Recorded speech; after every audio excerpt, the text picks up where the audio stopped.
এক গ্রামে থাকত একজন ব্যবসায়ী, নাম তার হারুন। প্রথম জীবনে সে খুবই পরিশ্রমী ছিল, হালাল পথে আয় করত, মানুষটাকে ভালোবাসত। কিন্তু একসময় তার মনে লোভ জাগল, বেশি টাকা, দ্রুত ধনী হওয়ার ইচ্ছা। তখন থেকেই সে প্রতারণা শুরু করল, মাপের মধ্যে কম দেওয়া, দাম বাড়িয়ে নেওয়া, নকল পণ্য বিক্রি করা, সবকিছু তার অভ্যাস হয়ে গেল।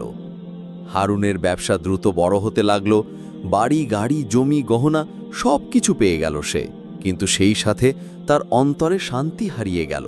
তার পরিবারেও ঝগড়া বিবাদ শুরু হলো, সন্তানরা অবাধ্য হয়ে উঠল, আর তার নিজের মনে এক অদ্ভুত ভয় বাসা বাঁধল। একদিন এক বুড়ো আলেম তার দোকানে এলেন। তিনি কিছু জিনিস কিনলেন, কিন্তু পণ্যের ওজনে কম দেখে বললেন, ভাই, রিজিক আল্লাহর হুকুমে আসে।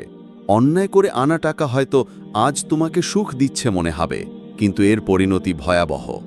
হারুন প্রথমে হেসে উড়িয়ে দিল, কিন্তু কয়েকদিন পরেই তার জীবনে বিপদ নেমে এলো। ব্যবসায় বড় লোকসান, অসুস্থতা আর বন্ধুবান্ধবের দূরে সরে যাওয়া, সব মিলিয়ে তার জীবন অন্ধকার হয়ে গেল।